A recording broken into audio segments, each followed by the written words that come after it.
नमस्कार मंडळी, कसे आहात तुम्ही सगळे.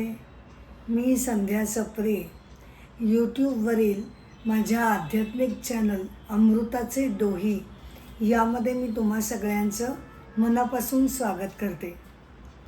मागच्या एपिसोडमध्ये आपण भगवद्गीता अध्याय 2 श्लोक 50 पर्यंत आपण बघितलेले आहेत. आता या एपिसोडमध्ये आपण श्लोक 51 पासून आपण सुरू करणार आहोत.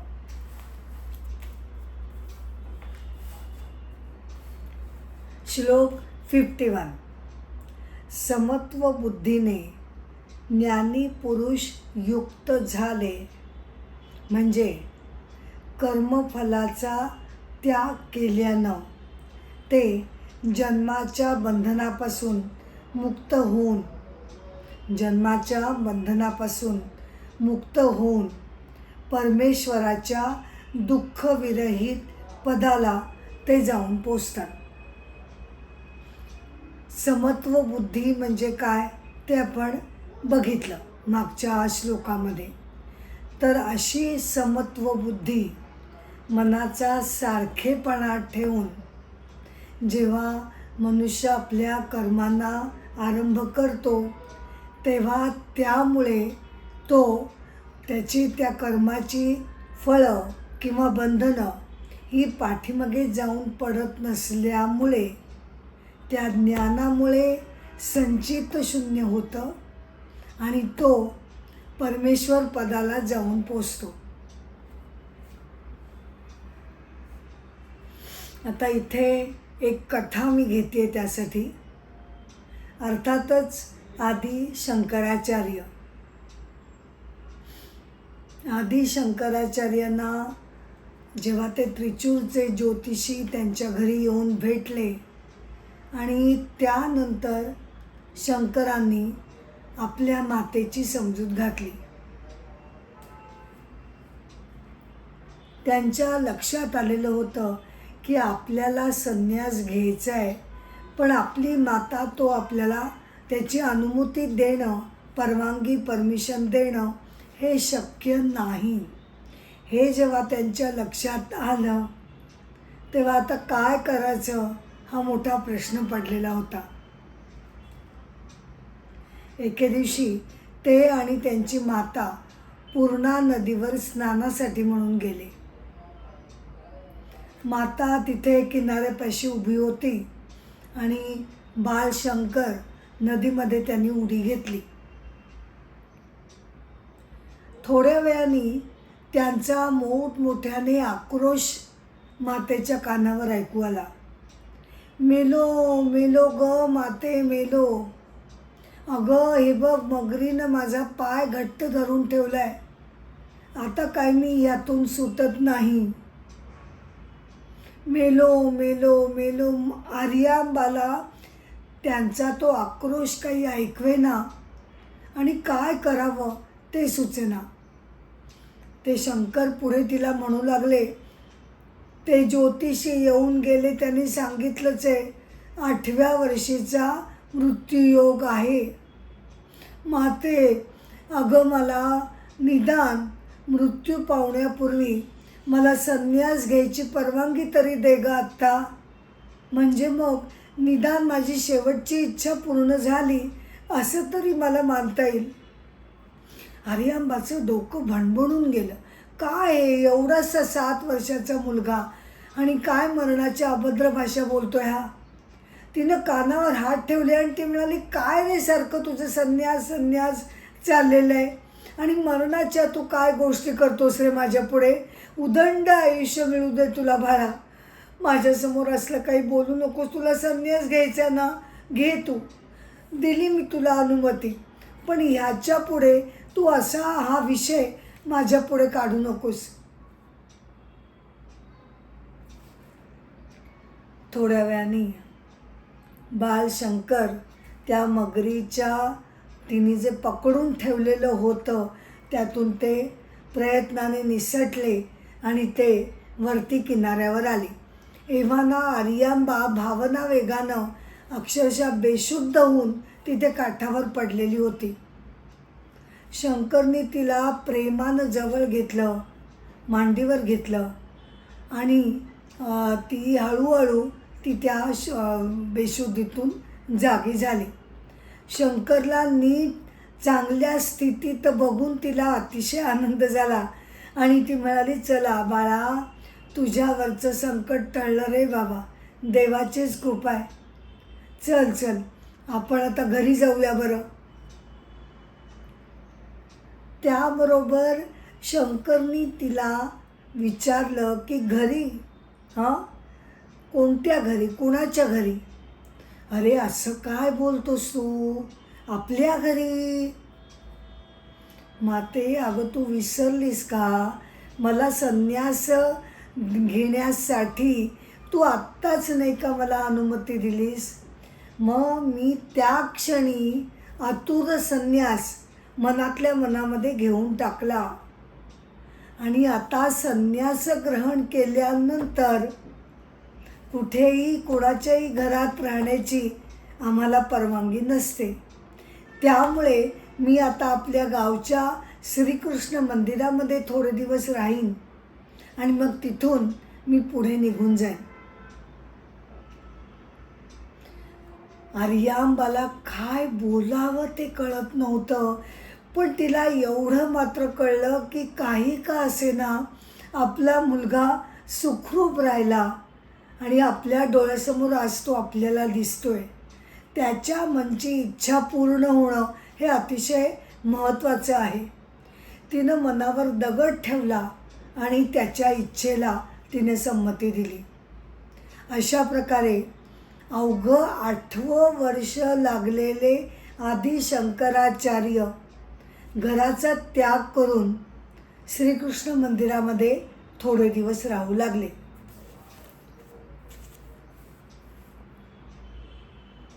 श्लोक 52.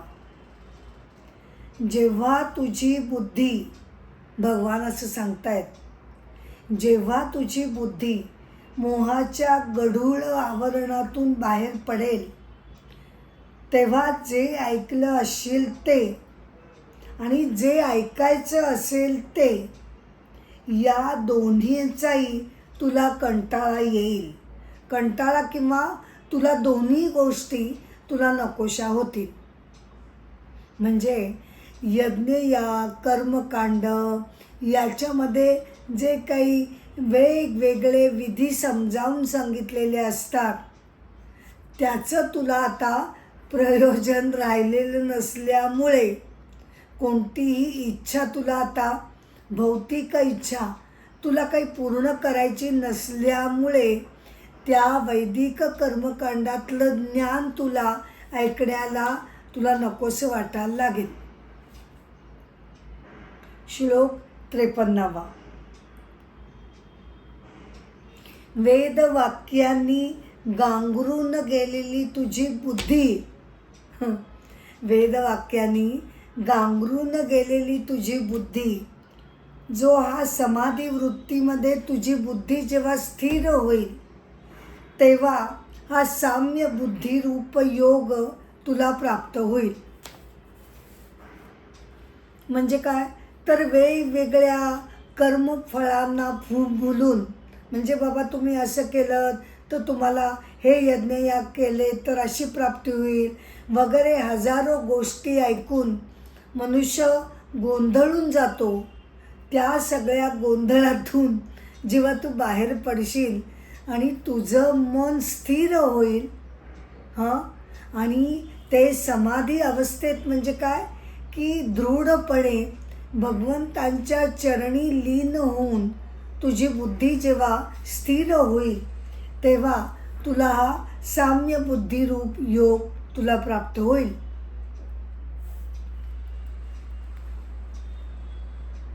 आता इथे परत मला एक छोटीशी कथा तुम्हाला सांगावीशी वाटते. महाभारत युद्धामध्ये 10व्या दिवशी पितामह भीष्मांचं पतन झालं. अर्जुनानं शिखंडीच्या आड पाठीमागे लपून भीष्मांवर वार केले आणि त्यामध्ये ते घायाळ झाले आणि त्यांचं पतन झालं. परंतु ते इच्छामरणी होते. त्यांच्या पित्यानं शांतनूनं त्यांना इच्छामरणाचा वर दिलेला होता. त्यामुळे त्यांनी असं ठरवलं की आपण उत्तरायण सुरू झालं की मग आपण आपला देहत्याग करावा. म्हणून मग जवळजवळ 58 दिवस पितामह भीष्म अर्जुनाने तयार केलेल्या बाणांच्या शरशय्येवर ते पडून होते. पितामह भीष्मांना अगदी आधीपासून भगवान श्रीकृष्णांचं महत्त्व समजलेलं होतं. ते त्यांची सदैव पूजा बांधत असत. आणि हा अत्यंत सर्वश्रेष्ठ असा मनुष्य आहे, भगवंतांचा तो अवतार आहे असं ते म्हणत असत. श्रीकृष्णाच्या सांगण्यावरूनच पितामह भीष्मांनी शरशय्येवर असतानासुद्धा युधिष्ठिराला सगळा राजधर्म समजावून सांगितलेला होता. त्यांच्या त्या तपस्वी वृत्तीनं आत्तापर्यंत काढलेल्या अत्यंत तेजस्वी अशा त्यांच्या आयुष्यानं, त्यांच्या कर्तबगारीनं भगवान श्रीकृष्ण त्यांच्यावर प्रसन्न झाले आणि मरणसमयी त्यांना आशीर्वाद दिला की तुम्ही आता तुमच्या या स्थिर बुद्धीमुळे समाधीस्थित होऊन तुम्ही वसुलोकामध्ये पुनर्प्रवेश करा. वसुलोक म्हणजे एक प्रकारची ती देवता लोक समजला जातो. तर अशा प्रकारे पितामह भीष्मांनी आपल्या वर्तनानं, आपल्या बुद्धिरूपानं त्यांनी वसुलोक प्राप्त केला.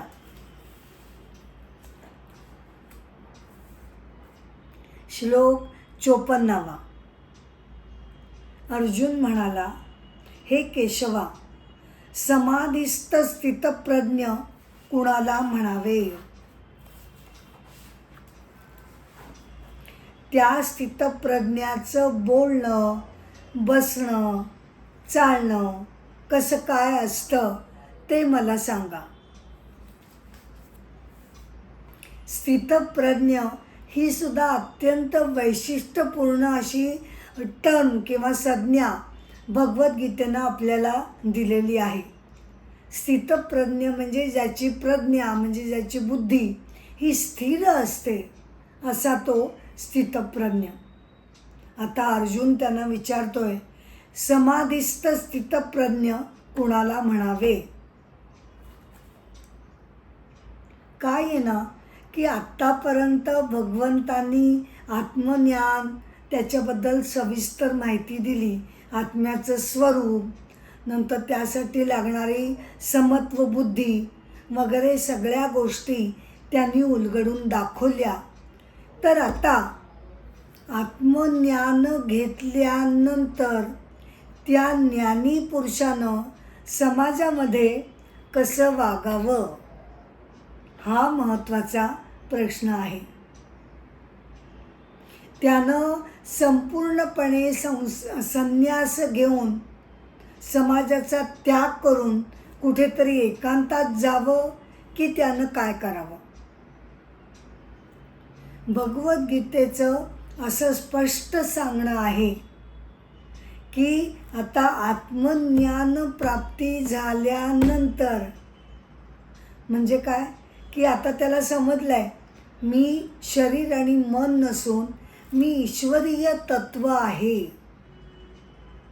आणि त्यामुळे होतं काय की त्याची आत्तापर्यंतच्या जगण्याकडे बघण्याचं परसेप्शन हे 100% हजारो टक्क्यांनी त्याच्यामध्ये चेंजेस होऊन जातात. त्याला आता स्वतःपुरतं व्यक्तिगत स्वार्थ बघण्याची आता त्याला गरज राहत नाही. मग भगवंत असं म्हणतात की तुला व्यक्तिगत स्वार्थासाठी जरी काही मिळवायचं नसेल, ठीक आहे, व्यक्तिगत स्वार्थ संपला, पण तुझ्यासाठी नाही तरी लोकांच्या कल्याणासाठी तुला निष्काम कर्म करणं, समाजाच्या भल्यासाठी झटणं हे क्रमप्राप्त आहे. ते तू अवश्य केलं पाहिजेस.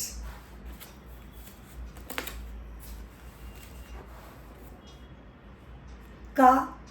कारण असं आहे की जरी आत्मज्ञानी लोकांच्या भल्यासाठी तो काम करत राहिला तरी त्यामध्ये सुद्धा संन्यासाचं तत्व हे सुटत नाहीच. कसं? कारण कर्मसन्यास म्हणजे काय की कर्माचा संन्यास करणं.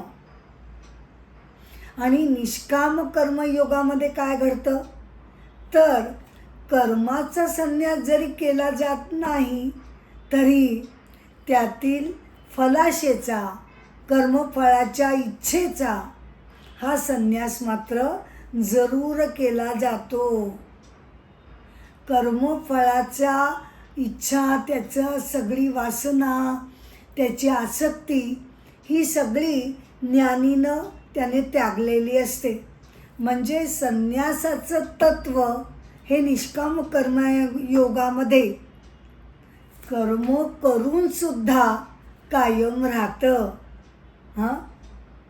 कर्मसन्यासमध्ये फक्त संन्यास घडतो, तर निष्काम कर्मामध्ये काय घडतं?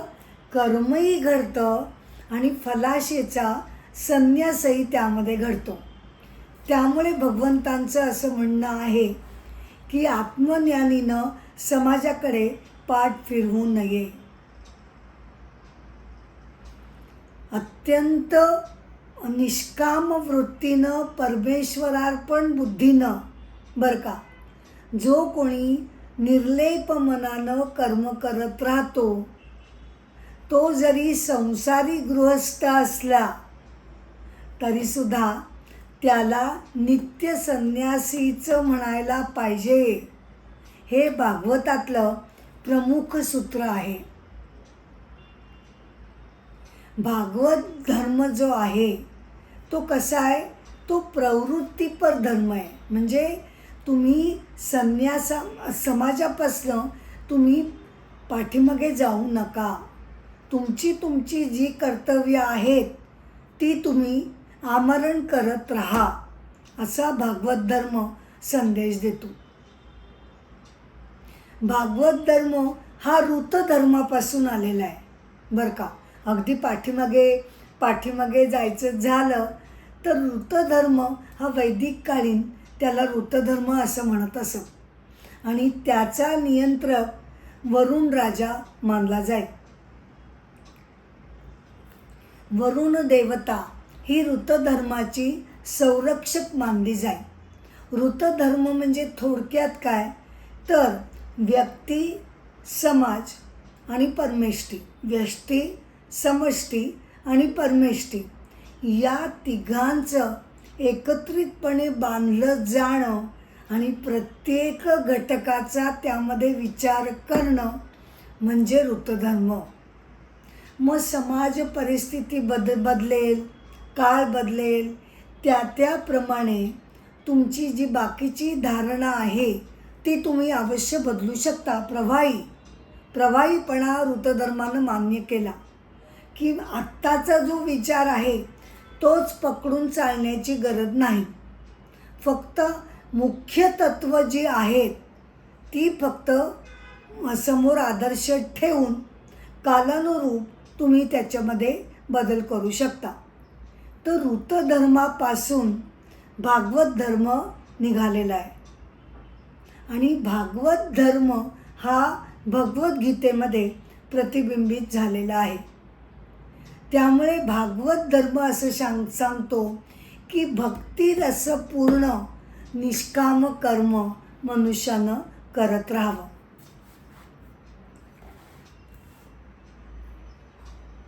कारण असं आहे की भगवी वस्त्र धारण करणं किंवा त्रिदंड हातामध्ये घेणं, कमंडलू हातामध्ये घेणं म्हणजेच संन्यास होत नाही. हे तर सगळं वरवरचं आहे. खरं काय पाहिजे संन्यास वृत्ती आणि वैराग्य वृत्ती या मनाच्या वृत्ती आहेत. ते मनाचे धर्म दाखवतात. त्यामुळे वरवरच्या या गोष्टी जरी नसल्या आणि तुमच्या मनामध्ये वैराग्य ओतप्रोत भरलेलं असेल तर संसारी मनुष्य हा सुद्धा संन्यासीच म्हणला जातो. बृहदारण्यक उपनिषदामध्ये 2 ठळक उदाहरणं दिली जातात. राजा जनक जो स्वतः आत्मज्ञानी होता, पण ज्ञानप्राप्तीनंतरसुद्धा त्यानं देशाचा कारभार व्यवस्थितपणे सांभाळला. प्रजेचं हित त्यानं अगदी व्यवस्थितपणे त्याच्यावर त्यांनी लक्ष ठेवलं. म्हणजेच तो निष्काम कर्मयोगाचा तो प्रवासी होता. आणि त्याचबरोबरीनं याज्ञवल्क ऋषींनी कर्मसन्यास घेतलेला होता. म्हणजे त्यांचा मार्ग संन्यास मार्ग झालेला होता. हे दोन्ही मार्गांना बृहदारण्यक उपनिषदानं अगदी तेवढीच तुल्यबळ अशी मान्यता दिलेली आहे.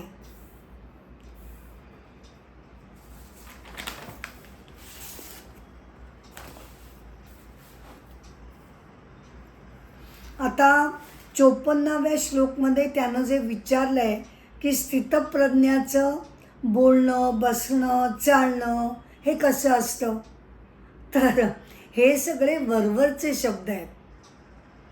म्हणजे बोलणं, चालणं, बसणं याचा जो अर्थ त्याच्या पाठीमागे आहे तो आपण बघूया. बोलणं कसं असतं म्हणजे तो जगामध्ये, समाजामध्ये वावरताना लोकांशी कसा वागतो, इंटरॅक्शन जो करतो ती इंटरॅक्शन त्याच्या दृष्टीनं कशी होते हे त्याचा म्हणण्याचा अर्थ आहे. तो बसतो कसा याचा अर्थ की त्याच्या जगण्याचा मूळ पाया हा कसा आहे, अधिष्ठान त्याचं कसं आहे, त्याचं चालणं कसं असतं. आता चालणं म्हणजे पर्टिक्युलरली तो कसा चालतोय हे बघायचं नाही आहे, तर त्यातनं काय जाणायचं की त्याची कृती कशी आहे, कर्म त्याची कशी आहेत. कोणत्याही माणसाचं व्यक्तिमत्व हे त्याचं बोलणं, त्याचे विचार आणि त्याची कृती यावरनं ते झळकत असतं. त्यामुळे त्या दृष्टीनं अर्जुनानं हा प्रश्न भगवंतांना विचारलेला आहे. श्लोक 55. भगवान असं म्हणतात, हे पार्था, मनातील सर्व काम म्हणजे वासना जेव्हा तो सोडतो, त्याग करतो आणि आपण आपल्या ठाईच संतुष्ट होऊन राहतो, तेव्हा त्याला स्थितप्रज्ञ असं म्हटलं जातं.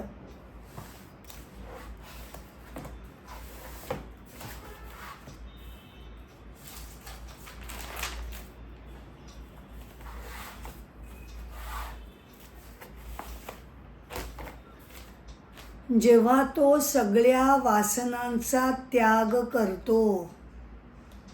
काय आहे ना की भगवद्गीतेमध्ये ठिकठिकाणी आपल्याला ऐकायला मिळतं की वासना त्याचा त्याग करा, कामनांचा त्याग करा. मग आपल्याला असा प्रश्न पडतो की आमचं जीवन हे सगळं इच्छांनी भरलेलं आहे, नाही का. आता या इच्छाचं आमच्या जीवनाच्या प्रेरणा आहेत आणि त्यात जर तुम्ही मला सोडायला सांगता तर माझ्या आयुष्यामध्ये मग उरेल काय. फक्त भकासपणा आणि शून्यत्व हे नाही का उरणार. सगळ्या कामना काढल्या, बरं तुम्ही म्हणता म्हणून मी काढल्या, पण त्यानं काय होणार आहे. सगळं रिकामं भकास मन फक्त शिल्लक राहील, त्याचं मी काय करू. तर आपण जेव्हा कामनांचा त्याग करा असं जेव्हा भगवान म्हणतात किंवा स्थितप्रज्ञ आत्मज्ञानी कामनांचा जेव्हा त्याग करतो तेव्हा हे लक्षात घेऊया आपण की तो जो त्याग केलेला आहे त्याच्या बदल्यामध्ये त्यानं फार मोठं कमावलेलं आहे. साक्षात ईश्वरी चैतन्य स्वरूप त्यानं प्राप्त केलेलं आहे. मग मला सांगा, जो स्वतः ईश्वर रूप झालेला आहे, ज्यानं ईश्वराला जाणलेलं आहे, त्याला आता कुठच्याही कामनांचं असं काय विशेष असं ते राहणार आहे? हां, ईश्वराचं वैभव हे सगळ्या जगतामध्ये, सगळ्या भौतिक वैभवामध्ये हे सर्वश्रेष्ठ आहे. आपल्याला ते मिळालेलं नाही आहे म्हणून आपण भौतिक सुख एक एक एक एक एक एक ॲड करत राहतो. पण त्याला सर्वोच्च मिळालं आहे. कुबेराचा खजिना त्याला मिळून गेलेला आहे. आता त्याला छोट्या छोट्या लाभांमध्ये त्याला काही स्वारस्य उरलेलं आहे. तो अंतर्तृप्त झालेला आहे. त्याग कसा आहे त्याचा? तर अंतर्तृप्तीतनं तो त्याग आहे. आपण सुद्धा कधी कधी त्याग करतो, नाही असं नाही, पण तो थोड्या काळापुरता आपला तो टिकतो. का? कारण मनातल्या वासना या नष्ट झालेल्या नसतात. पण आत्मज्ञानीचं सगळं वेगळंच घडतं. त्याचं हृदय मन तृप्त झालेलं आहे परमेश्वराच्या अनुभूतीनं आणि त्यामुळे तो कामनांचा त्याग त्यानं केलेला आहे. श्लोक 56. दुःखामध्ये ज्याच्या मनाला दुःख होत नाही आणि सुखाच्या ठाई ज्याची आसक्ती नाही. बरं का, सुख आणि दुःख दोन्ही बाजूंकडे तो अलिप्तपणे बघतो. प्रीती, भय, क्रोध म्हणजे थोडक्यात सगळे विकार हे ज्याचे सुटले त्याला स्थितप्रज्ञ मुनी असं म्हणतात.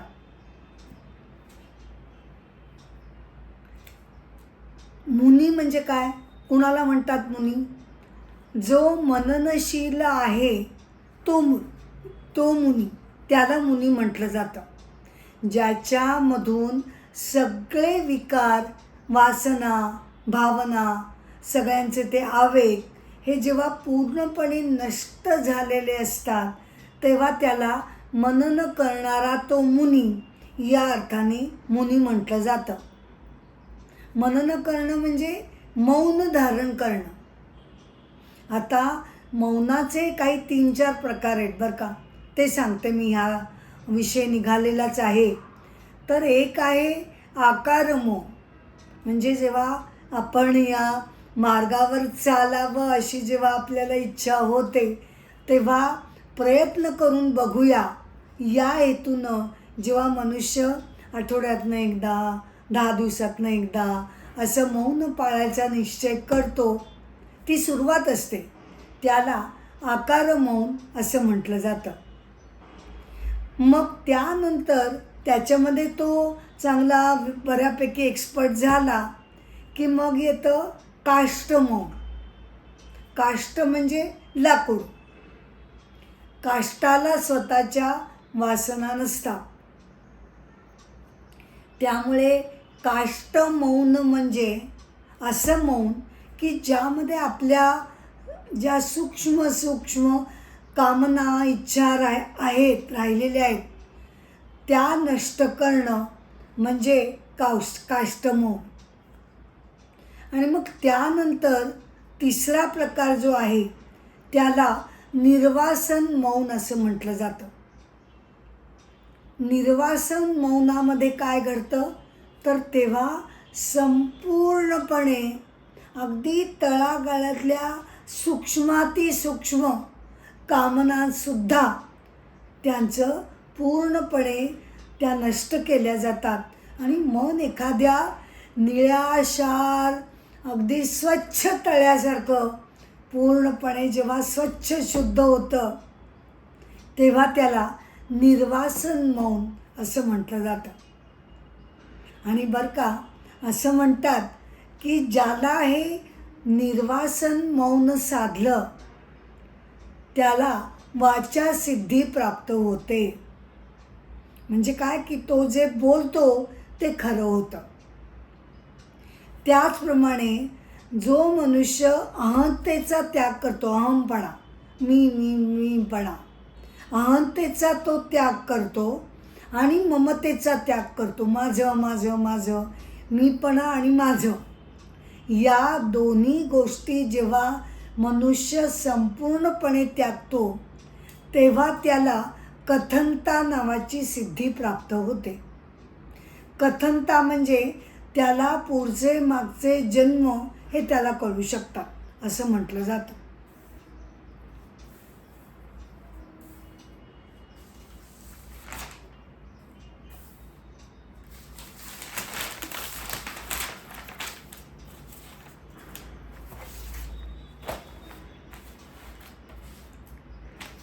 स्थितप्रज्ञ मुनी म्हटलं जातं. मुनी म्हणजे काय ते आपण बघितलं. स्थितप्रज्ञ म्हणजे असं आहे का की त्याला कुणाचं देणं घेणं नाही. आपण जे सामान्य भाषेत म्हणतो की याला काही पडलेलीच नाही आहे कुणाची, तर तसं नाही. स्थितप्रज्ञता अशी नसते. तो त्याची जी जबाबदारी आहे ते तो व्यवस्थित पार पाडतो. दुसऱ्यांच्या दुःखाबद्दल त्याला तुच्छता नसते. उलट आता काय घडतं, आत्मज्ञानी जो आहे त्याला सगळ्या जगाभोवती त्याला करुणा आहे, ममता आहे, प्रेम आहे, जिव्हाळा आहे. त्या जिव्हाळ्यापोटी जो कोणी दुःखामध्ये अडलेला असेल, गांजलेला असेल, त्याला तो जवळ घेतो. आपल्या परीनं त्याचे प्रश्न तो सोडवण्याचा प्रयत्न करतो. म्हणजे स्थितप्रज्ञता म्हणजे तटस्थपणे लोकांची सुखदुःख अलिप्तपणे अशी बघणं असा त्याचा अर्थ होत नाही. तो त्यामध्ये त्यांना धावून मदत करतो. फक्त फरक काय घडतो की एकदा आपलं सगळं कर्तव्य चोख केलं की मग तो त्या कल्लोळामध्ये अडकत नाही. त्याचं सगळं करून झालं आहे ना, मग तो शांतपणे त्या भावना वेगांच्या कल्लोळातनं तो बाहेर पडतो. याला स्थितप्रज्ञ असं म्हटलं जातं. मी याला असं एक नाव दिलं आहे की जे परिपूर्ण रिक्तता ज्याला म्हणता येईल. म्हणजे सगळ्या भावनांतनं अलगदपणे बाहेर पडणं म्हणजे त्याचं मन त्यातनं रिकामं शून्य होतं त्यावेळेपुरतं. रिक्तपणा, पण कसा रिक्तपणा, तर परिपूर्ण रिक्तपणा. असा उदासीन किंवा लोकांच्या दुःखांमध्ये भाग न घेणारा असा तो रिक्तपणा नाही. तर आपली कर्तव्य बजावून एकीकडे परिपूर्णत्व मनामध्ये आणि एकीकडे त्याचबरोबरीनं रिक्तपणा, अशा दोन विरोधात्मक गोष्टी तो अगदी सहजपणे ते मॅनेज करतो.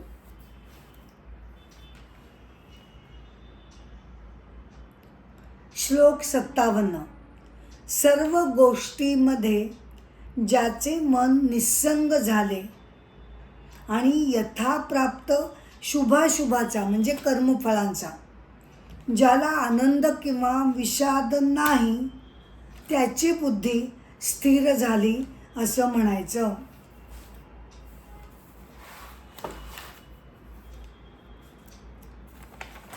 आता काय आहे ना,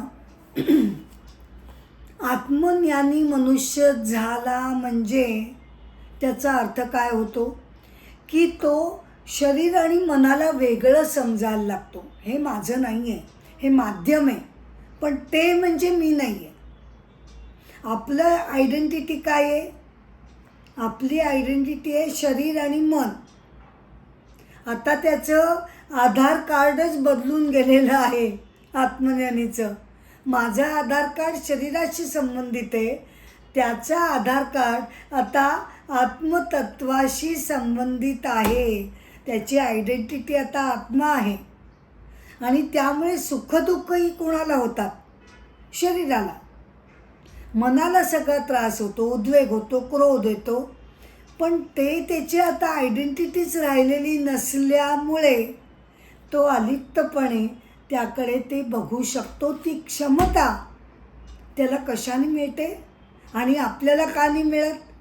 तर त्यानं ईश्वरीय तत्वाची अनुभूती घेतली आहे. ईश्वरीय शक्ती त्याच्या मागे उभी आहे, किंवा साक्षात तो आता ईश्वर स्वरूप झालेला आहे. त्यामुळे त्या ऊर्जेमुळे आणि त्या शक्तीमुळे तो आता सुखदुःखांच्या बाबतीत अलिप्त राहू शकतो. नाही म्हणजे आपल्या बाबतीत काय घडतं की तत्वता आपल्याला पटू शकतं की हो बाबा खरंच मी म्हणजे काही शरीर आणि मन नाही. हे इक्वेशन आपण आता कॅन्सल करायला हवं. पण हे नुसतं बोलण्यामध्येच घडतं.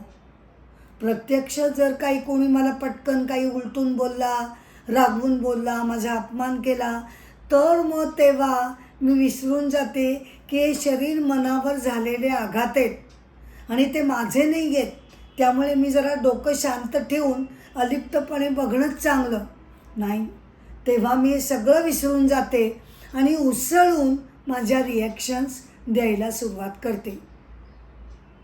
होतं हे अपरिहार्यपणे हे घडत राहतं, कारण जन्मोजन्मीचे घट्ट संस्कार त्या पाठीमागे कारणीभूत आहेत. ते असे सहजासहजी जाणार नाहीत, मान्य. पण तरी आपण प्रयत्न करायला काय हरकत आहे? निदान आपली गाडी जर इथपर्यंत आली की आता मला पूर्वीसारखा छोट्या गोष्टींमध्ये राग येत नाही बरं का. मी सोडून देतो. कोणी काही बोललं लक्षच देत नाही. ठीक आहे बाबा, ते त्याचं मत आहे, त्याचं मत त्याच्या दृष्टीनं ते बरोबर आहे. ठीक आहे, मी माझ्या डोक्याला कशाला त्रास करून घेऊ?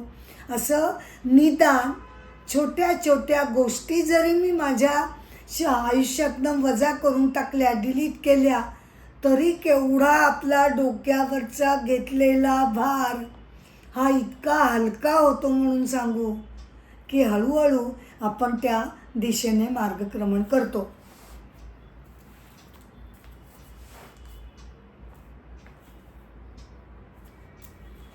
श्लोक 58. कासव आपले अवयव ज्याप्रमाणे सर्व बाजूंनी आखडून घेतो, त्याप्रमाणे जेव्हा एखादा पुरुष इंद्रियांच्या विषयांपासून, म्हणजे काय, त्या इंद्रियांचे ते विषय, डोळ्याचं बघणं, कानाचं ऐकणं, त्या इंद्रियांचे ते विषय उपभोगाचे विषय, त्या विषयांपासून जो आपली इंद्रिय आवरून धरतो, संयमित ठेवतो, त्याच्यावर नियंत्रण ठेवतो, त्याच्यावर कंट्रोल ठेवतो, त्याची बुद्धी स्थिर झाली म्हणायची.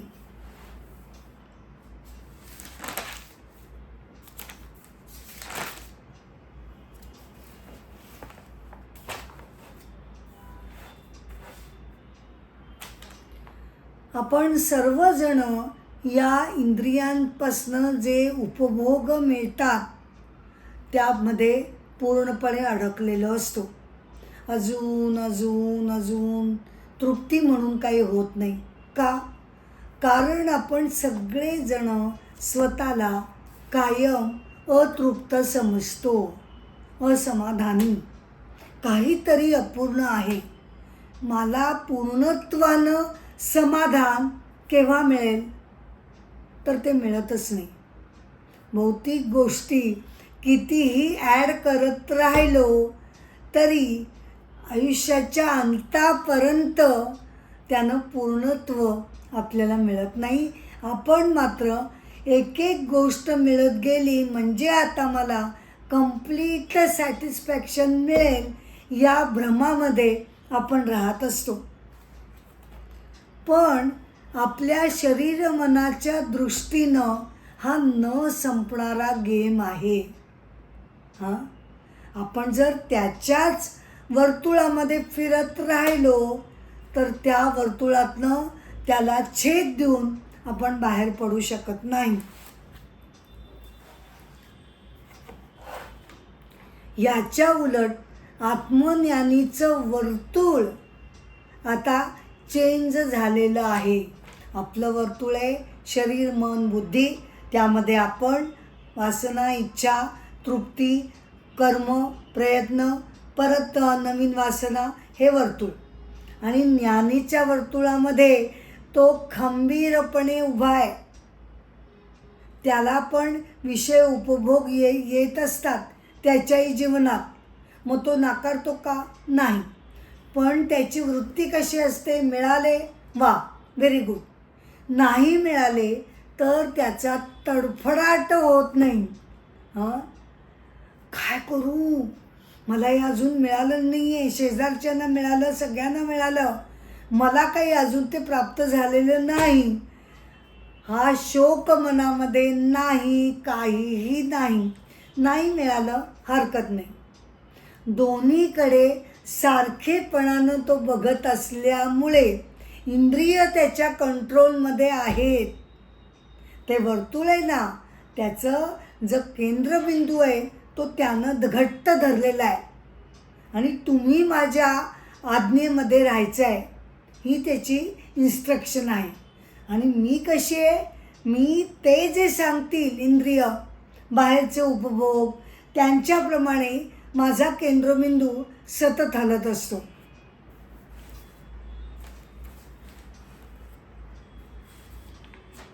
आता याच्यावर एक छोटीशी कथा होऊन जाऊ दे की जगामध्ये अशी पण माणसं असतात जी वरवर पाहता आपल्याला सामान्य वाटू शकतात, पण त्यांचं कार्य अक्षरशः असामान्य असतं. का?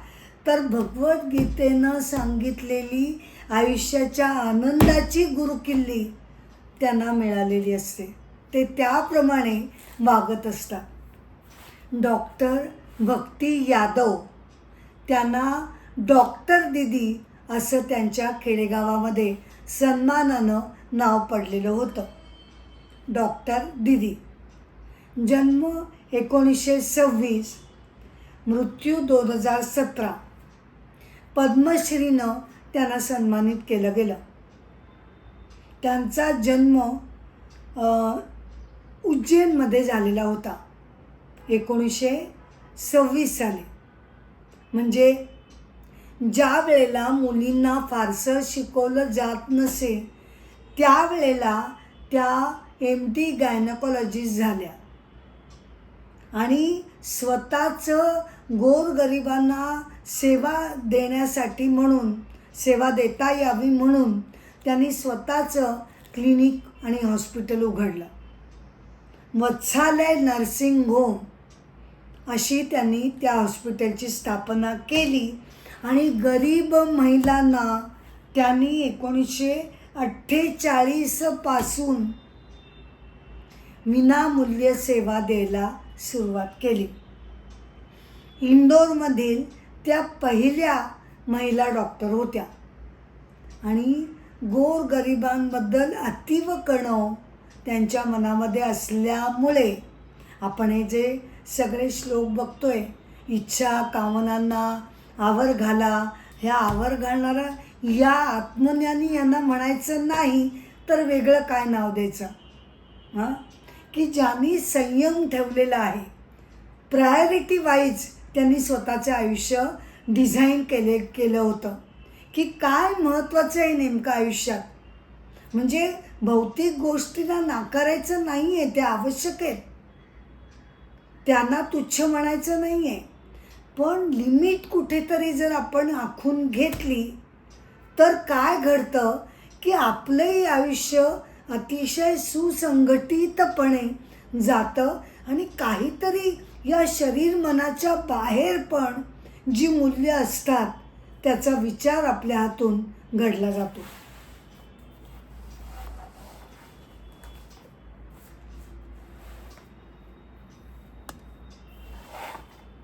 श्लोक 59. निराहारी पुरुषाचे विषय सुटले तरी त्यातील रस म्हणजे गोडी सुटत नाही.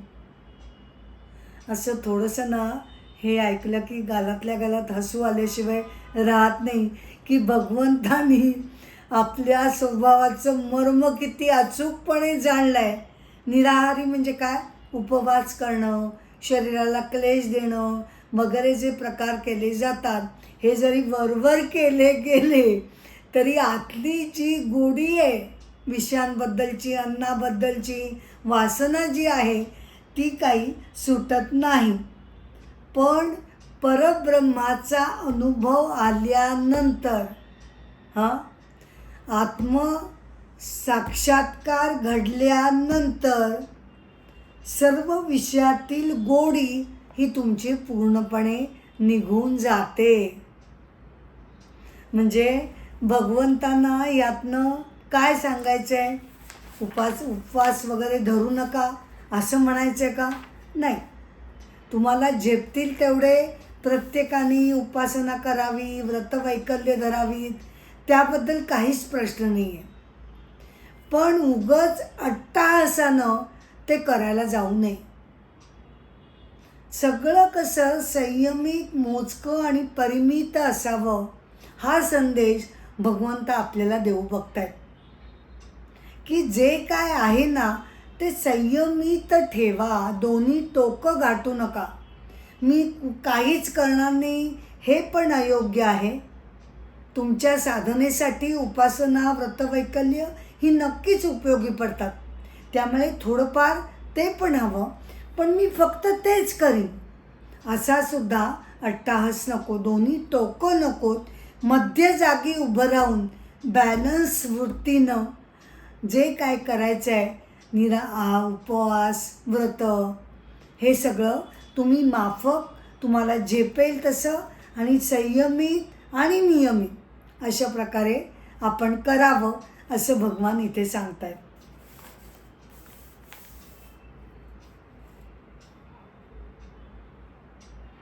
श्लोक 60. कारण केवळ इंद्रिय दमनार्थ प्रयत्न करणाऱ्या विद्वानाचं मन, इंद्रिय दमनार्थ प्रयत्न करणाऱ्या म्हणजे इंद्रियांना काबूत ठेवण्यासाठी मी आता 4 दिवस उपवास करणार, 21 दिवस उपवास करणार म्हणजे माझी इंद्रिय माझ्या ताब्यात येतील, असे कठोर उपाय तुम्ही करायला घेऊ नका. का? कारण ही दानगी इंद्रिय तुम्हाला परत तिकडे ओढून नेतील. आहे ना? किती खरं भगवान इथे आपल्याला सत्य उलगडून दाखवत आहेत की अट्टाहासाने तुम्ही तुमच्या इंद्रियांना आपल्या दृष्टीनं वळवायचा प्रयत्न करू नका. सोयीने आरामात त्याला झेपेल असं तुम्ही ते व्रत वाढवत न्या. उगाच अट्टाहासानं बळजबरीनं करायला गेलो तर त्यातनं काहीही साध्य होत नाही. थोडे दिवस इंद्रिय आपल्या आज्ञेमध्ये राहतात, पण नंतर ती कधी उफाळून येतील हे काय सांगता येणार नाही. त्यामुळे इथे सावधगिरीची सूचना भगवंत आपल्याला आणि विद्वानांना सुद्धा ते देऊ इच्छितात की सावध राहा. कधी तुमच्या विषय वासना वरती येतील आणि उसळी मारून वरती बाहेर पडतील हे कळायचं नाही. त्यामुळे सावधगिरीने, संयमितपणे सगळं आयुष्य तुम्ही जगलं तर ते तुम्हाला फायदेशीर ठरेल. इथे आपण 60वा श्लोक इथे आपण कंप्लीट केलेला आहे आणि हा एपिसोड मी आता इथे थांबवत आहे. या एपिसोडमध्ये भगवद्गीतेचे आपण श्लोक 51 ते श्लोक 60 असे आपण श्लोक बघितले आहेत. आता उरलेले श्लोक आपण पुढच्या एपिसोडमध्ये बघूया. मी तुम्हाला अशी विनंती करीन की तुम्हाला माझा हा अमृताचे डोही चॅनल आवडत असेल, त्यातले कार्यक्रम तुम्हाला आवडत असतील तर कृपया तुम्ही शेअर करा, सबस्क्राईब करा आणि लाईक करा. ही माझी तुम्हाला नम्र विनंती आहे. नमस्कार.